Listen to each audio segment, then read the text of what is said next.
Look what the tide brought him. I want to call you a teapot, but I'm honestly kind of impressed. No idea where you got all that gear, but there's no doubt in my mind that some bad people are looking for it. Also, you look like a fucking idiot. Whatever this is, it is completely unimportant compared to what you've just seen. This is the man with sunglasses from the Whirling in Rags. But where are his sunglasses? Oh, really? They don't seem bothered by it? That's because you're a cop in an exoskeleton. Actually, are you? Are you still a cop? There's so much disco going on, it's hard to tell. Vic, calm down. That's right. And you're some kind of murder machine.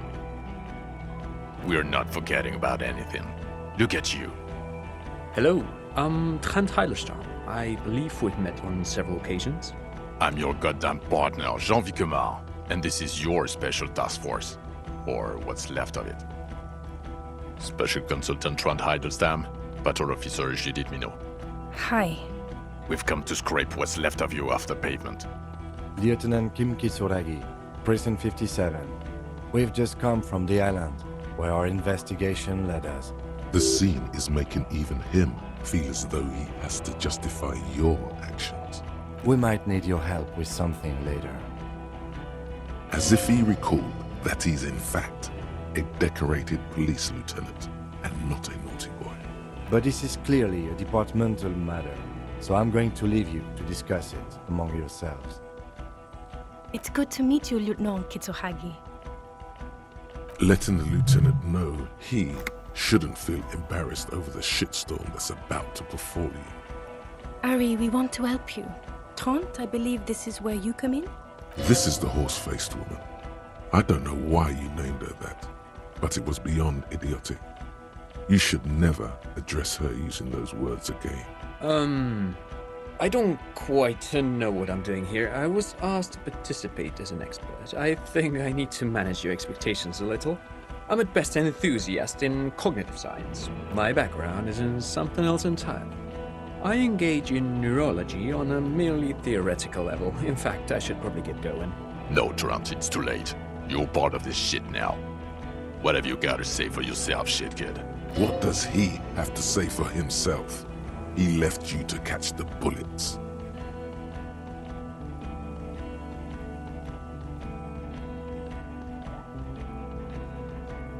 It's okay. I didn't come here to gloat or to fool you. Neither did he, actually. We're just worried. That's right, worried. I'm always worried about you. Every time you don't show up to work, or when you do but stink, you're a worry fest. She's worried about you, I'm worried about you. Even Special Consultant Backpedal is worried about you. Everyone worries, instead of working. Guilty as charged. I heard you'd lost your mind and your memory. I wanted to see if it was true, and it was. Good work, Harry. You're insane now. There's one less person for me and everyone else to rely on. He was too sarcastic for you to realize who he was.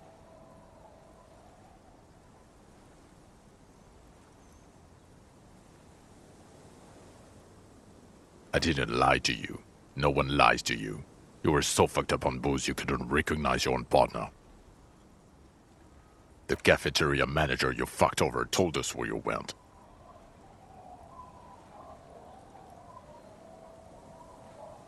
And people on the street helped us too, with your whereabouts. You're a legend among the drunks, Harry. A legendary local drunk. Yes, I'm Trent Heilerstam. I never said I wasn't Trent Heilerstam. Mikhail? Mikhail's my son. No, I was just interested in the Feld building and the Martinez beachhead. And Mikhail wanted to see Martinez. It was a coincidence. What indeed?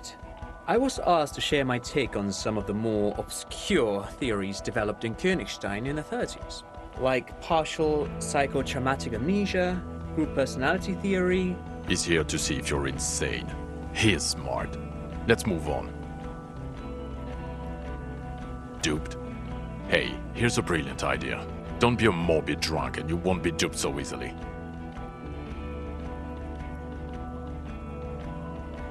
Yes, I'm still Kim Kisuragi, still a lieutenant from Precinct 57. Still caught up in this crossfire, too.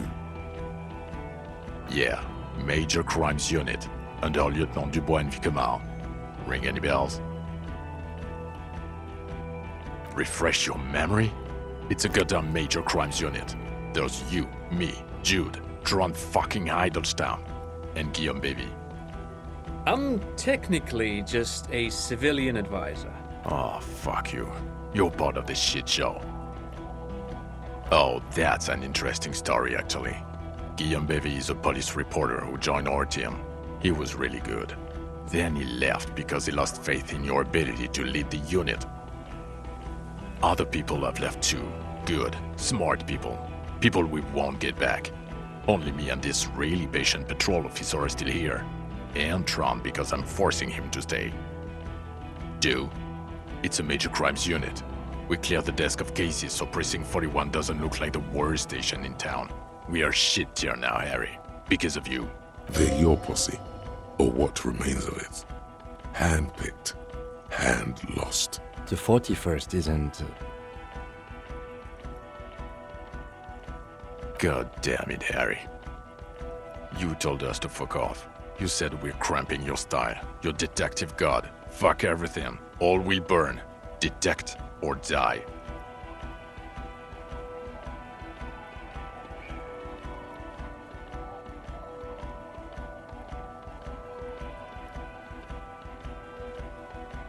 Yes, you're sorry. You're the sorriest cop who ever lived. Nothing has changed, Harry. I've heard this repentant shit a million times over. The bells aren't ringing because you have brain damage. Trant, this is where you come in. How bad is it? Well, he doesn't have visible tremors, he talks without slurring, he can drive a boat, he's standing, reasoning. All good signs, but complete retrograde amnesia, episodic and semantic. Meaning, you forgot both who you are and the definitions of money, Isola, Pell, and so on. As displayed in the station call, our interactions with him, and I don't want to be a snitch, but also mine with him before when Harry did not seem to know who I was. It's all very interesting. Interesting? Yes, interesting. I have my theories, but I would like to hear Harry's thoughts first. Harry, what do you think happened to you? Neurologically, psychologically, and why not socioeconomically?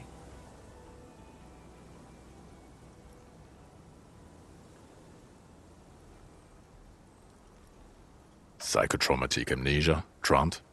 I can go for that. Shit kid is a broken man. Always has been. Who isn't? I know I am. But you know what? I keep my shit together. Also, I know a person can't wipe their own mind, however traumatic it gets. That doesn't happen. You're lying. Or insane. Or both. But Detective Vigmer, he has blanked out before. Yes, a couple of times. After some of the more serious benders. One was after the two drunks case, the other when we looked into that mural. The two cases in your ledger. The unsolvable case and the Next World mural. Those were recent. Those cases were hard on you. Interesting. So at first he dipped his toes into it, prepared. That's where he would have gotten the idea, yes. Practice. And then he used alcohol to get there, so to speak. What do you mean? Well, here's my theory. What if this is an absolutely normal reaction to the world we're living in? What if this is not a significant anomaly at all? Something to be explained, approached as a defect? Look at the sensory input here. Look at the ruins, the neon. Listen to the radio, the multitudes, the people. Live here for 40 years. As a police detective, he's like a magnetic reader on the world team, to borrow a known metaphor. Harry's been pushed flat against it. Total input. Hardwired to the free market. He just needed for it to end. Okay, Trent, thank you.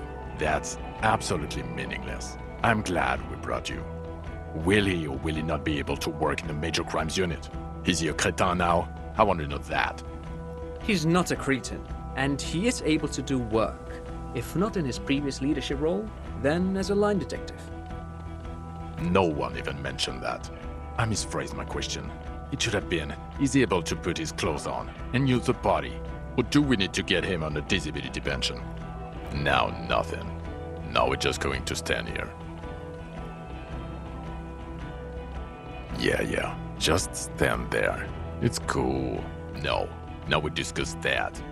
What the fuck did you do to a motor carriage? Why is it there, Harry?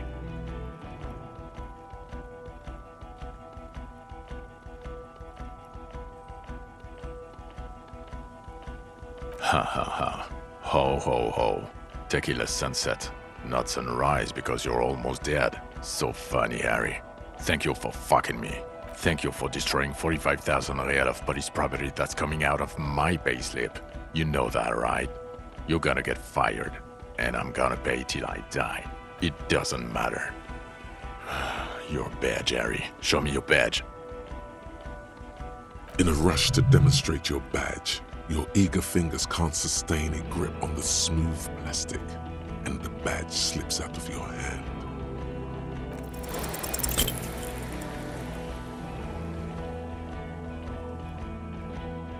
You juggle the badge for a second, unsuccessfully, and it lands on the ground some 2 meters away. Ouch! You strained your elbow trying to catch that stupid... He found it! He found it, Jean. It's his badge. And your gun? As if having your badge and gun are natural states, not achievements. He has it. And he didn't drop it. You're drunk like a bum, Harry. Put that thing away before you kill someone. A little drink? You smell like a corpse. I'm downwind and I can barely breathe. You smell like shit. You let a suspect escape, Harry. Classier something. Because you were too drunk to assess a flight risk. We've read the reports. Lieutenant Kitsuragis. We know.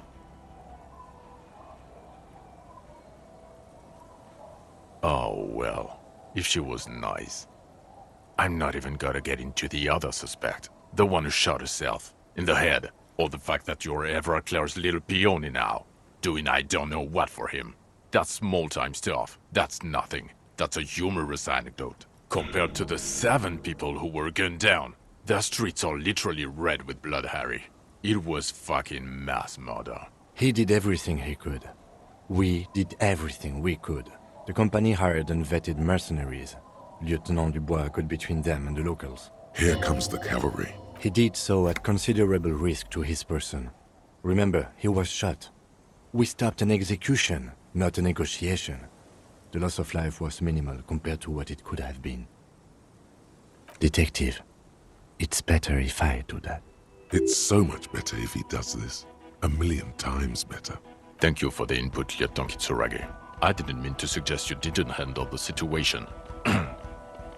He thinks of apologizing, but decides against it. You've spent the week with him on this case. What is your take? On the case? On Lieutenant Geoffrey Dubois.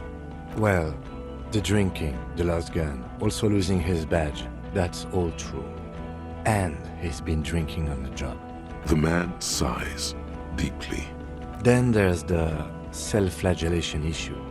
He likes to apologize, profusely, making it sound like he's guilty of at least first-degree murder. It's not a good communication strategy for an officer.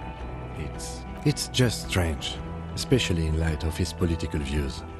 Detective Dubois is, as you may know, a true blue moralist. He recently attempted to contact a coalition warship in order to assign la responsabilité, which is commendable, but also at odds with his own behavior. And then there's the motor carriage in the sea, and the constant smoking everywhere, all the time. But despite all this, he is a great detective, one of the best I've seen, in fact. He can talk human beings into telling him everything, and he doesn't stop. In all the time I've spent with him, he has not once stopped pursuing leads, however far-fetched and tangential. He is tireless, madly driven. Well, except that one time when he stopped to sing karaoke, which by the way was a valiant effort. He really sang his heart out. Yeah, It was what it was. Other than that one time, he has tirelessly worked on the case, and he solved it. We have a confession, a murder weapon, and the perpetrator, locked on the island right now, awaiting transportation. He apprehended a straggler who stayed hidden for 50 years, ever since the revolution, who's probably committed other murders over those years. Oh, and he also discovered a new species. A new species? A colossal stick insect. It was on the island, camouflaged as the reeds. It unfolded from the reeds. I think we may be dealing with the Insulindian phasmid. He takes out the photo and shows it to the officers across the yard. Thick white snow falls all around you. Flakes stick to the glossy photo of the phasmid. You hear gasps beneath the howling of the wind. As you can see, it's about 3 meters tall. In fact, we think it may be the largest land invertebrate ever discovered. Fucking hell is that? Is this somehow connected to the case? Detective? The old man was not aware of the phasmid's presence. Exhibiting a strange, atypical dementia, he fell into a stupor after its appearance. He became near catatonic. So it is connected. I must say, this is absolutely extraordinary. I don't even have words for it. Yes. It really does make it hard to fire the drunk. This is a very, very sad man who has just seen something that's made him forget his sadness. Now you make your case. Now is the time. Now or never.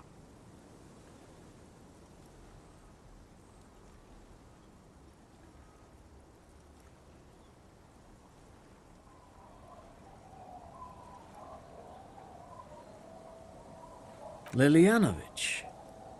A revolutionary matronym. The custom started in Grad, where they have patronyms. Krasovich, Lasovich, etc. The revolutionaries saw this as a chauvinist atavism, so they used matronyms, derived from the mother's name instead. This man's mother was Lilian. His Lilian's son, Lilianovich. The custom was overturned after the revolution failed, but not before it made it to Revachol. So, it is what a soldier of the ICM would be called. Thank you, Trond. Thank you for that piece of cultural theory. You said you have a motive? Of course, excuse me, I just thought it was noteworthy.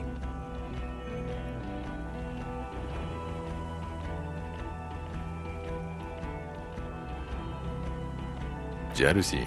I thought this Lilianovich was an old man. To have been hiding for 50 years. Like 70-something.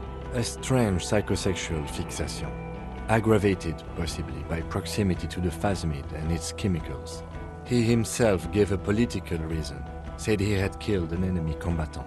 Also, we have ballistics from the gun, matching the bullet found in the dead mercenary's head, and 2 officers on the scene that Mr. Dross confessed to. It's a clean win. It's way more than that.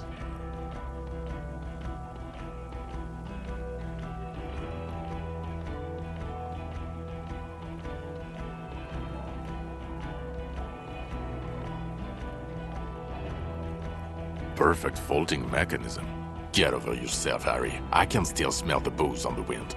God damn it. It is bad. Even you can smell it. Chin up. Keep focusing on the positives here. What was that? It sounded like you set up a nightclub in the church. 4 kids were living in a tent on the ice. They were going to drown when it melted. It's not optimal, but the building was abandoned, so he put them in there. It's okay. It's not that okay. Get off this subject now. Female? What makes you think so? You had to see it. It had the subdued colors of a female. And the nesting behavior too, I think. Incredible. Were there eggs in the nest? Not as far as I could see. There were other things there, though. Actually, you know, this would indicate it was a male. This is far from anything in my field, but I think such nests are called bowers. They are for attracting mates. Of course, as I said, I'm only guessing. I didn't see it. Must be robust if it can move a whole helmet with its limbs.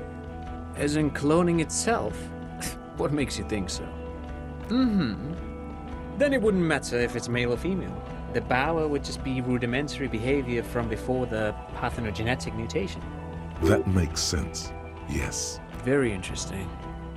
Such organisms are extremely vulnerable to disease. A single strain of bacteria could wipe out the whole species. We're probably looking at conservation efforts here. In his mind, he's already planning a nature reserve and knows a good guy for that. Yes, but also reed-colored, beige and brown, a little green on the outside. After unfolding from a single stalk, it still retained parts that looked like reed tufts on its limbs. Incredible. The PR value of this is exceptional. Carp discovers new species. Maybe even discovers the Insulindian phasmid. No, that's too much. This would really help with some of the problems we've been having. Absolutely, this is great.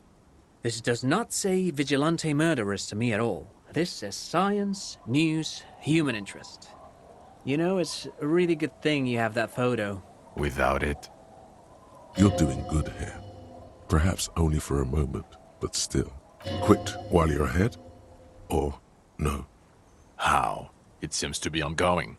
I see red banners on the gates. He didn't quite solve it. He cross-pollinated information between the company rep and Evrard, until the rep came to see that the Union desires war. At which point Mrs. Messier decided to... What? Hand clear the terminal.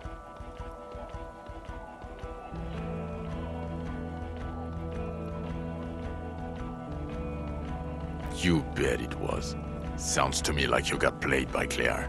And it's true. You are his little peony. It doesn't matter how we know about Al Ghul. What matters is, you're Everett Claire's peony now. Just as I said.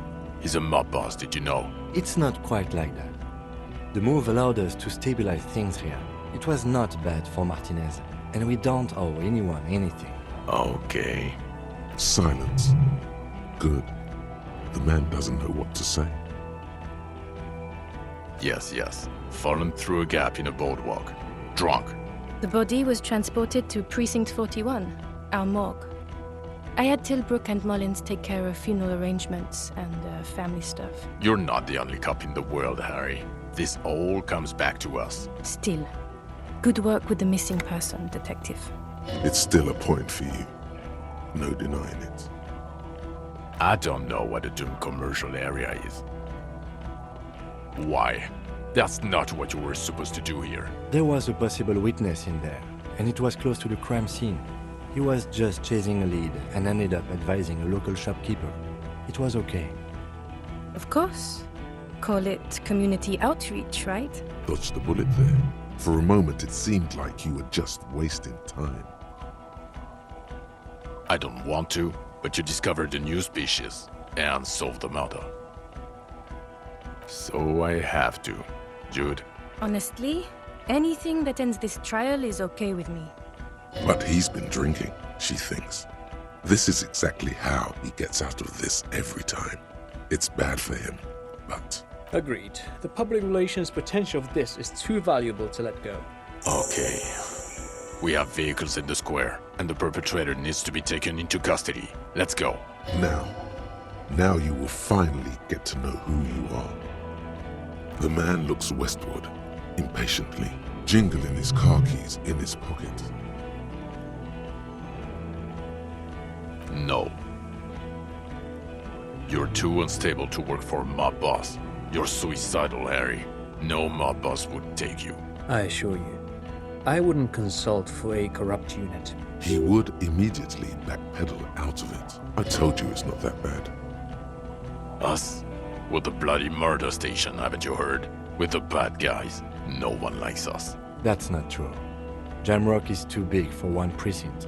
You are just understaffed, and everyone respects the 41st. You have Captain Price. Thank you, Lieutenant. You're being kind. It is an understaffed station and the district is too big, which is why we need to... Get back to it. We left Torson and McLean to run the C-Wing. It's not good. Mac the Torso Torson and Chester McLean. They're not fit to run a wing. Believe me. Things are shaky as it is. They are damn iconic though, Torsen and McLean. Yeah, not like us. Two clinically depressed old men. Where's the contrast here? We are garbage. God. There are 4 wings, Harry. A, B, C, and D. We're in C. It's made of losers and clock punchers. You and I reconceptualized it as a task force. It was a mistake. There's also a lot of outside help involved, not only me. Other losers too. He's anything but a loser, although he would like to be seen as one. It's cooler that way. Ptolemy Price? He's the son of the old Price, one of the founders of the RCM. He's one of the most highly regarded men in the force. You're lucky. Somewhere under the curved roof of a former silk factory, shaped like a ladybird with 2 chimneys, Police Captain Ptolemy Price sits behind a heavy wooden desk. Resident medic Nix Gottlieb pours him coffee. It's silent in the captain's office. They speak of change, the city, the tension on the streets.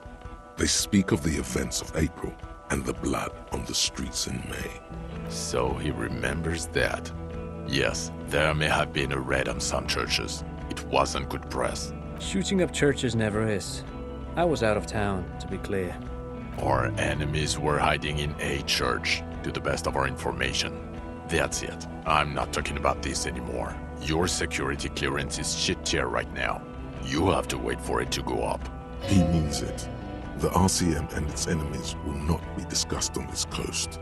Okay, it's not the bloody murder station. It's an old converted silk mill with green desk lamps and a coffee corner. A lot of good people work there, hard, every day.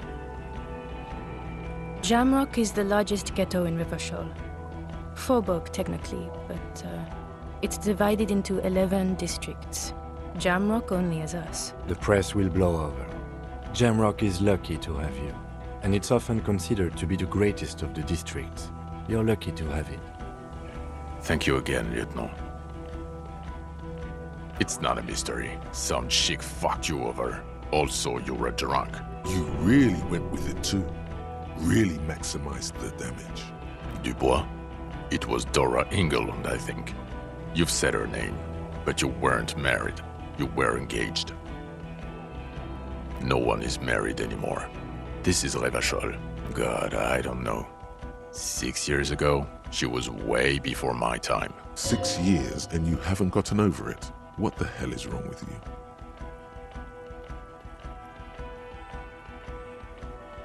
Yeah, or 7. You're not doing too good there. It's an old man thing. 2 old years equals 1 normal year. That and Dora Engelund really tore you a new one.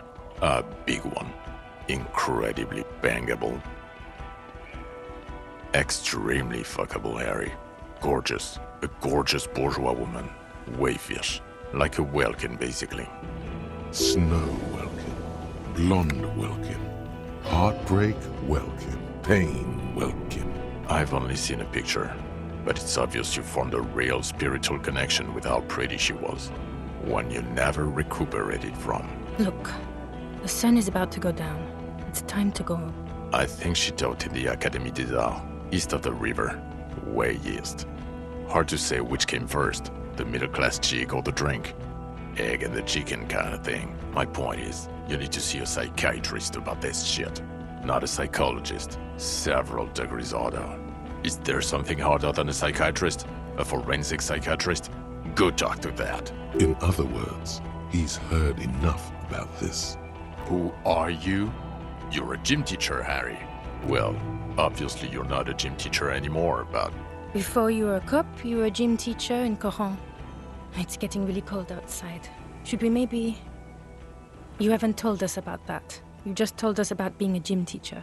Harry, it explains everything. The running around, the jumping, the bicep girth, your inexplicable facial hair. Your moves on the church floor, which honestly was just jump aerobics. Your use of the word graffito. And this guy too. In your 20s or late 20s, you've really let yourself go since then. Yes, you taught gym in Coron. I believe that's the term.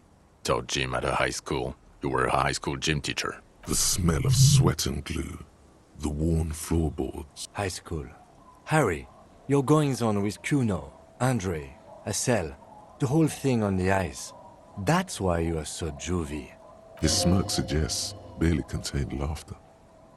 The regular. You found some chick. She inspired you to fight the big fight. Be more than you are. All that. You, every morning, walking from Voyager Road to teach gym. She, leaving for the academy with her spring coat on. The air filled with the smell of smoke and raspberries, and incredible hope. An ocean full of hope. I knew it. I knew no normal human being can run like that. He's an honest-to-God gym teacher. Who is Lena? Well, good luck finding her once we get back. She and her husband were conducting the search for the Phasmid. It's their discovery, in part. I'm sure we'll find them. They should know as soon as possible. It would do you good to deliver some positive news for a change. She is going to be over the moon. Watch out, or she'll faint. Well, first I will go back to my station and write the most detailed report anyone has ever seen. It will have to be good to cover all these. Then I will have a serious talk with my captain. Detective, we just stopped a small-scale war. Something is happening to Revachol. I don't know what yet, but it's going to be a hard spring for the RCM. We need to get ready, infiltrate, investigate. Talk to Captain Price? I'd rather not ruffle the feathers of two captains with my doom-mongering. Work with Price? I'm flattered, but I don't know if I... Would fit him. And crazy enough. Can take the stress. He doesn't know how to finish the sentence. This truly came as a surprise to him. Not a bad one, but he's at a loss. Flattered? You're Lieutenant Kitsuragi. We would be flattered if you even considered. I would have to tie things up in GRIH first. But, I mean, whatever is coming, Jamrock will be more central to it than the harbor. And we also have a huge caseload, Lieutenant. Piles that we need to get back to. Mountains, even. I do like the sound of that. He's really considering it. Good. Fuck it, let's go. Tron brought his motor carriage. It's a 20-minute drive to Jamrock. The great district hums in the slowly falling snow. A chessboard of wooden houses, 80,000 living souls, and chimney stacks. Fire traps as far as the eye can see. From Main Street to Precinct 41, to Boogie Street, forking into the white horizon. You close your eyes and hear the dogs bark. A lone woman sits by a factory window, dreaming of meteorite strikes. On Rue de Saint-Jérôme, a square bullet slides into a square-shaped chamber. In Old South, a man without eyelids smiles. Spring has come. It's time. Dawson? Yes. McLean? Yes. Heidelstein? No. Vicmair? Yes. Dubois? Of course. Really? Nix Gottlieb looks up from the list. I hear he's unstable. You say that like it's a bad thing. Captain Potomny Price gestures with a ballpoint pen. It's dim in the office, and the curtains are drawn. Harry's our man. He'll pull through. When he does, he'll side with the RCM. Understood. Gottlieb returns to the list. Minot? Of course. Wonderful. Then can we please just go back to Jamrock now?